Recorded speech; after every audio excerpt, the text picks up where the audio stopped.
All right, so here, Chait, Ryan, and Taylor, and I realize in research years, this is ancient history.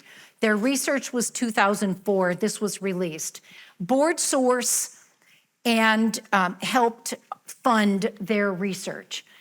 Chait, Ryan, and Taylor looked at the models of board governance that were prevalent in the marketplace, in the sector when they did their research. And if you look at in the 70s and 80s, Peter Drucker had brought management by objectives to United States manufacturing companies. Notice management by objectives, not governance by objectives. But Frances Hesselbein, CEO of Girl Scouts of the USA, and remember, I had worked for the Girl Scouts for 10 years, so I was actually a Girl Scout staff member when Peter Drucker was involved with Frances at GSUSA. He actually set up the structure where I, as a entry-level field director, had to send a report up to my board every Friday of how many meetings I'd had. Did I meet with troop leaders? Did I recruit new troop leaders? What were my volunteer teams looking like? That's not governance. That's micromanagement. That report should have gone up to my field services director. She saw it, but then had to go up to the board every single Friday. So in my opinion, that was giving boards permission to micromanage. And it made sense to them because that's the kind of work they did in their day jobs. So along comes John Carver. John Carver in the late 90s, early 2000s. Did anybody use policy governance, John Carver's policy governance? We have one yes. We have one admitted yes. Oh, two. Well, in my opinion, policy governance was this. You as a board would establish policies. So let's pretend the policy is the staff is responsible for managing the budget within 5% over under. If you had census, you had to manage your census within 3% of targets. You had to manage your workers' compensation claims within X% of targets. Everything had a policy. Well, what happened then? The CEO, the executive director would say, we're good. In my opinion, we went from permission to micromanage all the way to permission to abdicate our responsibility for having a clue what was going on. So Chait, Ryan, and Taylor did not invent a new approach. What they did was take all the legal responsibilities, the board source accountabilities, and they put them in one blended model. And the blended model has three modes: fiduciary, strategic, and generative. So fiduciary, that's board as the controlling group. Strategic, that's the direction seeking. How are we best in class today? Generative, how do we make meaning out of our mission going forward so that 10 years from now, we will still be best in class? You could have had the most generative board on the planet.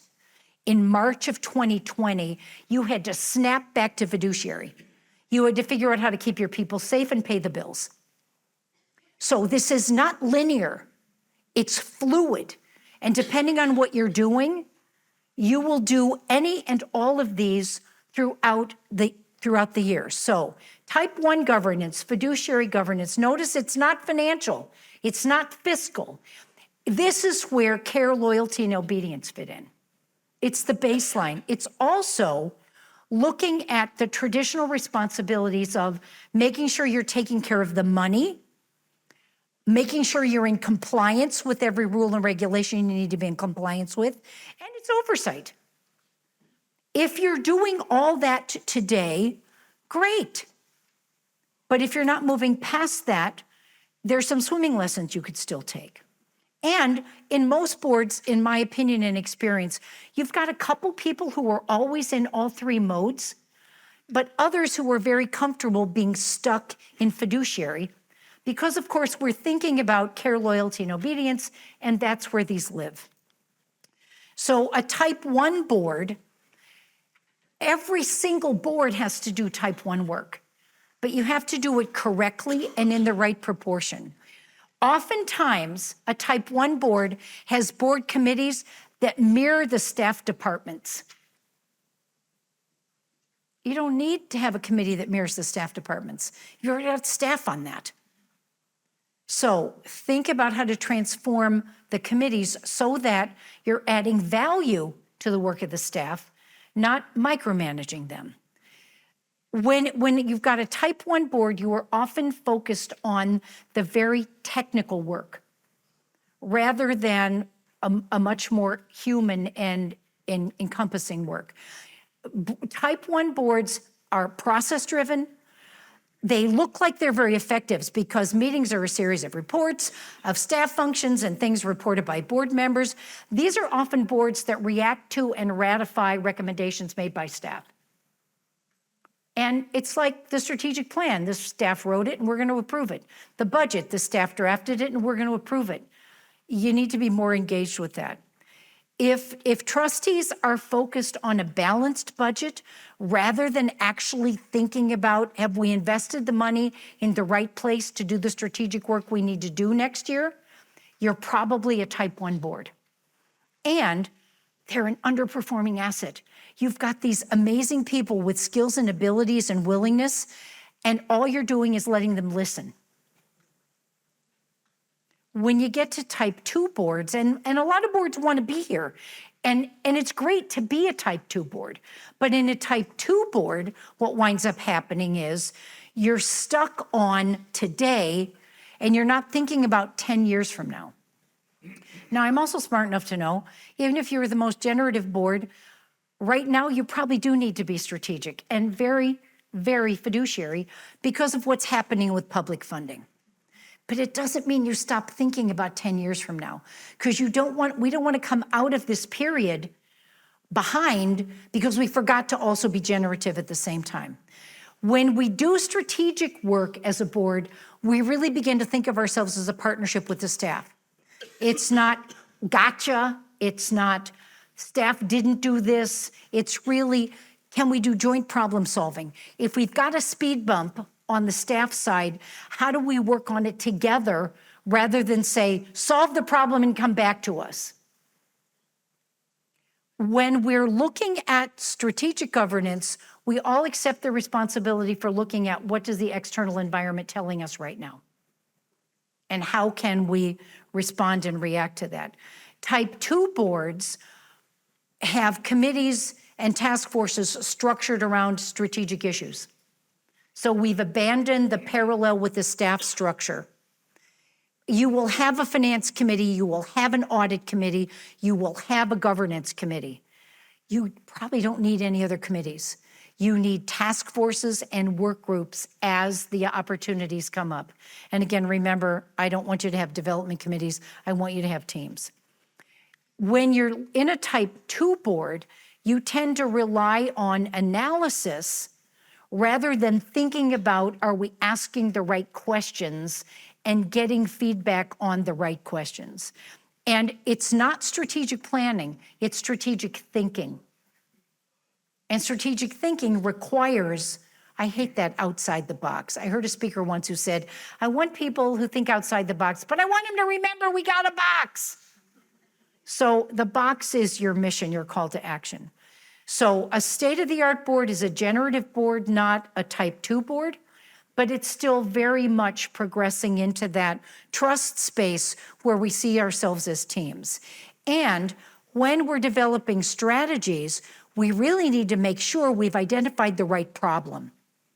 Because oftentimes we see the solution that feels right, and then we frame the problem around the solution we want. We need to make sure we're asking the right question before we aim at our ideal solution. And with type 3 boards, this is really the discerning board, the one that really will frame the question well, confront challenges together, but always rooted in traditions and our values, our beliefs. The type 3 board is making sense out of what we're facing, making meaning out of that, and problem solving. And again, framing the right question so we're solving for the correct problem. When Type 1 and Type 2 boards ignore generative discernment. We run the risk of solving the wrong problem, addressing the wrong assumptions, and we develop the wrong strategy. So Type 3 work, really we have to take a pause and say, what problem are we solving for so that we're going to execute the correct strategy once we've got that figured out. When we're doing Type 3 governance, we are maximizing the input of every board member because everyone's skills and insights and perspectives are wrapped into that.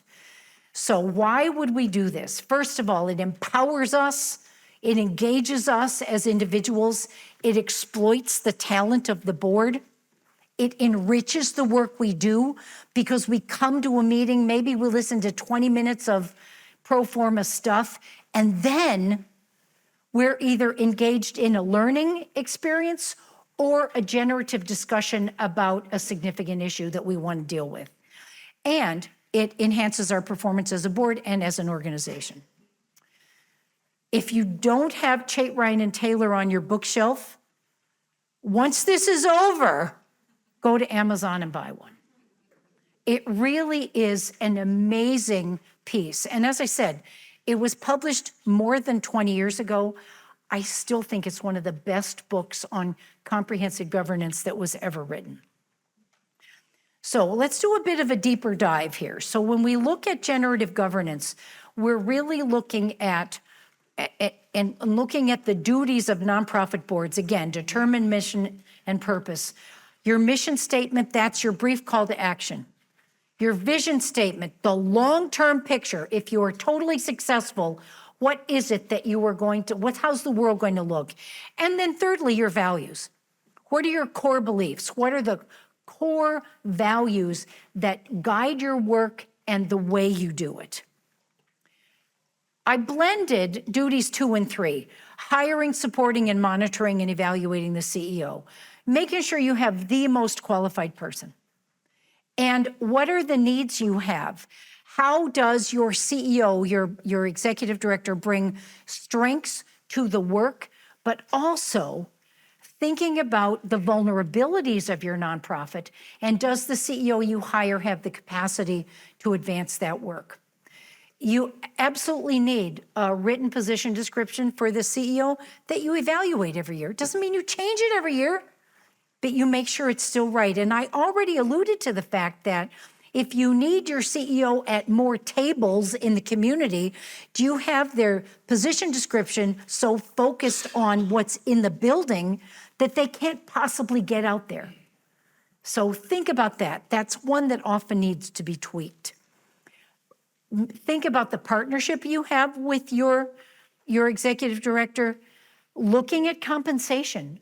We lose a lot of amazing people in our sector because we don't have competitive salaries. And I am smart enough to know that that's a challenge, but think about where your salary ranges have to sit in order for you to have the best possible staff. Looking at your annual review and making sure when you deliver that review, the full board is involved in that, but also that you have a trusting, honest, and open relationship. Because you can't do good work together if you don't trust each other. I know many of you who've come to this kind of trustee summit in the past have seen this, but how do you integrate effective planning with mission, vision, and values? All of the external and internal assessments you need to do. Develop your goals for each of your programs and then your action steps. The action steps are where the staff business plan and the board governance plan diverge. Because once your comprehensive strategic plan is developed, the staff takes the management part, the operations part, but the board still has a board governance plan, a board action plan that it's responsible for. When you look at monitoring and strengthening programs and services, again, what are the governance data that you need to make sure the outcomes you're holding yourselves accountable for are being achieved? So evaluating performance and adjusting, not evaluating delivery, but outcomes. And everybody's favorite again, ensuring adequate resources. And this is fundraising, but also operating revenue. Are you maximizing it? Do you have expertise that you could monetize so that you could have operating revenue through a revenue stream you hadn't used in the past? Public funding and government contracts. I'm on a one-woman crusade to never call them government grants. Philanthropic grants, public funding contracts. Get the language different so that when you're talking about we got a grant for, everybody knows it's philanthropy. When we got a contract for, everybody knows it's public funding. They're different revenue streams, and they behave very differently. And of course, philanthropy. You can raise money for programs. You can raise money for everybody's favorite overhead, administration and management, and also capital. You don't have to have a capital campaign to have capital funding needs. Those are often major gifts that we raise outside of campaigns. And unless you're balancing all of these revenue streams, you're exposing yourself to risk. I don't know a single board member who says, I take great pride in exposing my nonprofit to risk. But you are if you're overfunded in public funding. And it's hurting some of us right now because we are overexposed in public funding in many cases. And we're like scratching our heads. Why didn't we do development decades ago? Well, because we weren't ready, but now we are. So one of the things we talked about, the 80-20 rule, when you do a philanthropy program, think about what tactics you're using. The most expensive money you raise is the money most of us raise. It's from annual giving. It's from events. It's transactional. It's from the annual appeal. It's from Giving Tuesday. It's from digital campaigns, small gifts, big investment in staff time. If we get to relationship-based fundraising, where we've got the people in the deep end who are happy going off the board with a portfolio of 2 or 3 people they're calling on, we get a lot better outcomes. Many people on boards are significant donors to things. And if you are one of those people, you may be visited by your college major gift officer. And you're scratching your head saying, why do I have to do this? My college calls on me as staff person. Most of you don't have a major gift staff of 50. So if you really want to get going in relationship-based fundraising, those of you who are willing to be in the deep end need to take 2 or 3 names of your own that you are going to be the relationship manager for. And you might wind up taking somebody from the shallow end with you because they're a program expert who can talk about the outcome stories.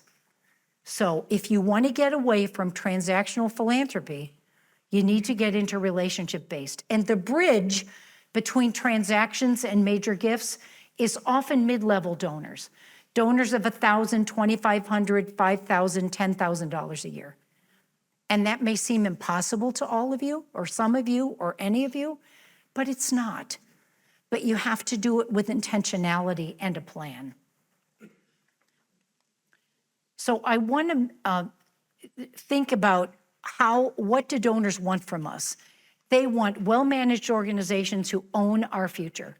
They do not want pathetic organizations who are whining about diminishing government contracts. They expect to support well-managed organizations with a future path that they have figured out. So don't send appeals this fall and say, our government funding is at risk, we need you to fill in the gap. It's not compelling. All it does is say, we were asleep at the switch, we're overinvested in public funding, and now we're desperate. So think about how do you tell moving stories about the outcomes you create, and you're inviting people to be part of saving lives and changing lives. So please don't send me your appeal that says, our government funding was cut and we're desperate, so please send us $25. Especially don't please send us $25, because that's not generous. Raise your sights and add some zeros.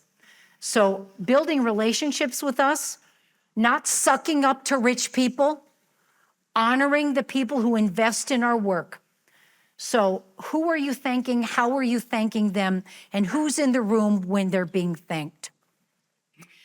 Making sure as we look at this and we move into the financial management, being transparent with our donors about what we're doing with their money.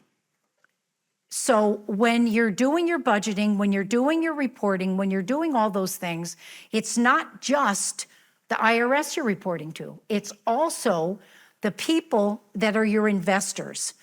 You also are, in your finance committee, you're also responsible for internal controls and financial policy. So the finance committee is going to be looking at that annually. And also, what are the administrative policies that you have? Do you have an updated crisis policy, disaster policy, cybersecurity policy? And if you don't, those are things you probably need to be looking at. Also, your insurance and your risk management. That often rests with the finance committee. And I do want to mention the IRS 990 form. I do a lot of board governance work, and every time we do a board governance survey, one of the lowest scoring things is I received and understand the IRS 990 form. Well, of course, they were in the room when it was presented, and they voted yes to accept it, but they don't remember what it is. So make sure that as you're looking at your audit and you're looking at your 990, that people realize this is the thing that's going to show up on GuideStar.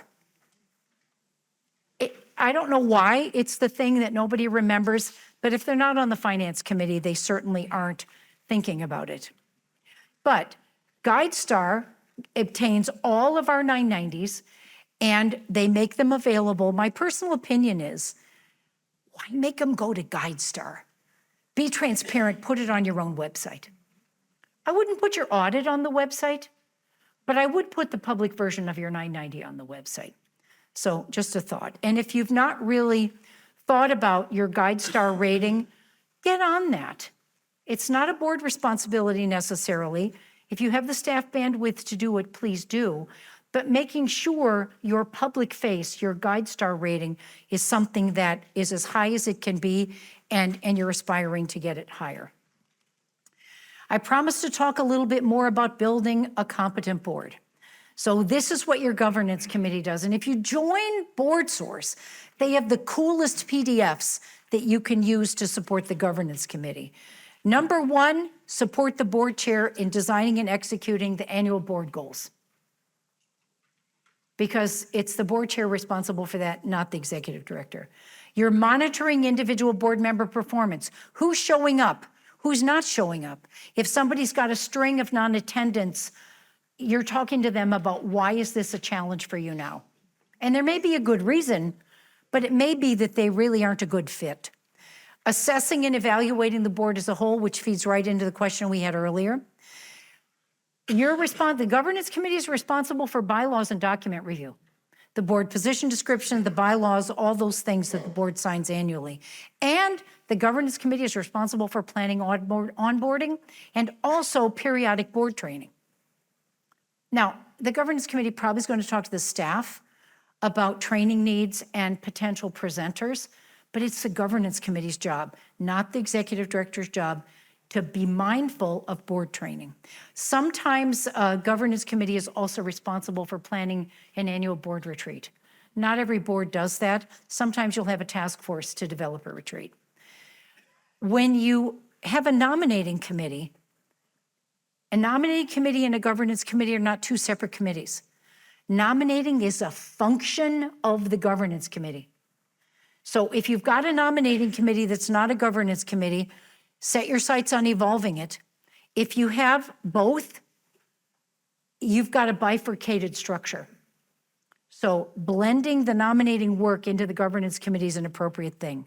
Nominating tracks terms, also recruits non-board members to committees if your board structure allows that. You identify, qualify, cultivate, and nominate the candidates. You maintain officer succession, and sometimes you got a speed bump with that. You can have the best succession plan and things can happen, but think of that. And making sure that board members have a chance to play together from time to time. so that they can be social with each other. If you've gotten to the point where you're only doing virtual board members, you're really sabotaging your ability to do that because you're never in the same room at the same time. And if board members aren't doing the work they need to do, and you've trained them up, and they still are standing on the deck, they're not even in the shallow water, you need to have the courage to retire them with dignity. And that's not easy. But which is more important, the mission or the person who you don't have the courage to retire? So legal and ethical integrity, and this is obviously fiduciary. Are you in compliance with everything, and can you pay your bills? But making sure that you're abiding by all the applicable laws, regulations, and standards. Things like, are you properly registered with the Bureau of Charities to fundraise in Pennsylvania? If you fundraise in New Jersey, are you registered there? Things like that. And last but not least, your public standing. How are you advocating for your brand and your mission and your work? Do you have an annual report? Are you communicating effectively? Are you having outreach events, not fundraisers, but community engagement events? And are you looking at communication, print and digital, print and digital, print and digital? Because even the youngest donors today read stuff in their mailbox because they don't get any cool mail. So if you're trying to get your budget to be 100% digital, you're sabotaging yourself. So if you're looking at a board position description, in my opinion, these are the sections that need to be in there. The overview of the board, which is the introduction. Then what are the roles of the board? And how do the controlling documents will inform what statements you need to have in there. But the duties and responsibilities are things like your strategy and mission, your board structure and development, what committee responsibilities they have, what attendance responsibilities do you have, how do you talk about CEO oversight, what is your finance and risk management duty as a board member, and what are you responsible for philanthropically? I don't want you to have a minimum gift for each board member. I want you to say every board member is expected to make a gift that is generative relative to his or their means and that indicates their leadership position as a director, because that's individual for every person. And then they sign and date it annually.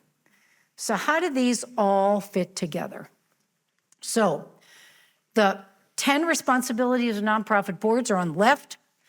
The duties are on the right. So some of them are in more than one category. And the governance is leadership mode. When you're doing effective planning, number 4, it's the duty of care, and you're in the strategic and generative space. So you can see if you're doing all the duties, all the legal duties, you've got to be doing all of the 10 nonprofit responsibilities as Board Source defines them, and you're hitting all of the governance's leadership modes. But if you begin to think about it in taking all of the models, it begins to make a different kind of sense.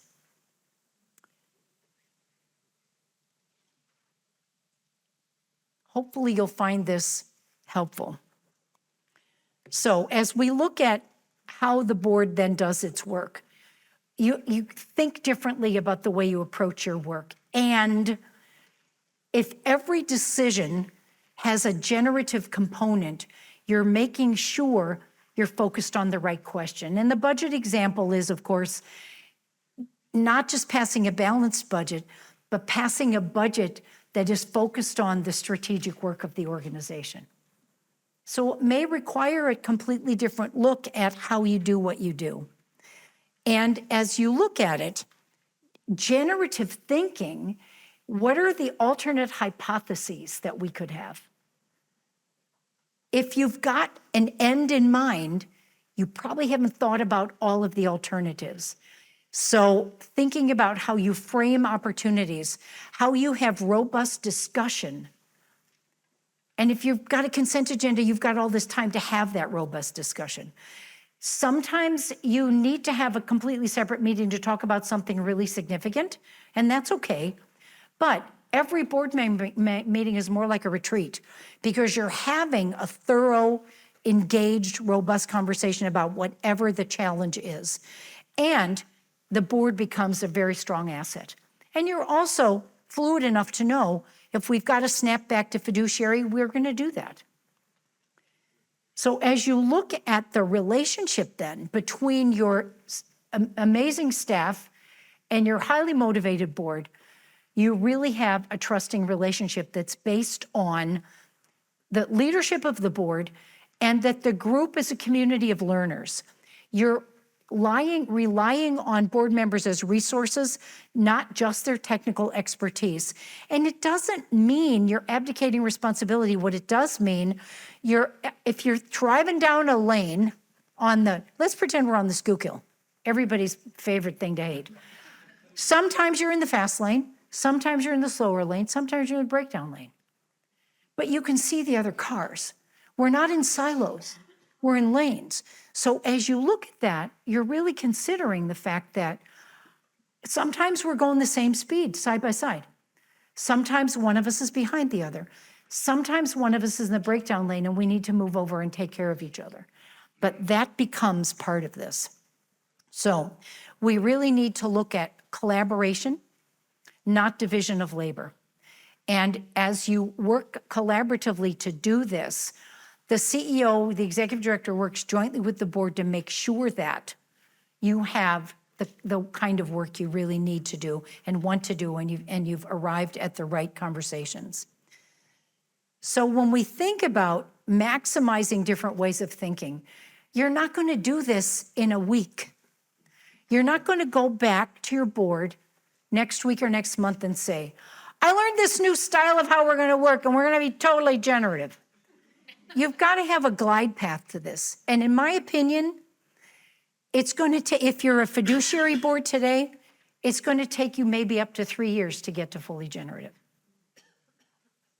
If you're a really solid strategic board, maybe 18 months. Because you need to give people time to get comfortable with this and to begin to really think about what lane are we in and do I want to be in that lane? Because sometimes this kind of change, people will opt out of a board and they can do that. Let them stand down with dignity. So the big picture is thinking about what lane you're in and what's the CEO's and the staff's lane and what is the board's lane. But we can see each other and you're constantly thinking about what the other group is doing. The life stage of your organization also matters because if you're in a very emergent stage, a transition, a growth stage, fiduciary may be the most important thing for you to do. You can also rotate through. So organizations that are very mature and very sophisticated, if you've got a board chair change or if you've got a CEO change, you may need to do some fiduciary work in that transition. So again, the life cycle, the age of your organization and the life cycle really make a difference. And it's not good or better or best. It's where are we today and where do we need to be? So I promised a couple of worksheets. And each of your facilitators has a worksheet called a Board Governance Quick Check. And my watch says it's 25 after. And what I want you to do with the worksheet is take a look at it and if you're willing, choose where your board is today and then score it.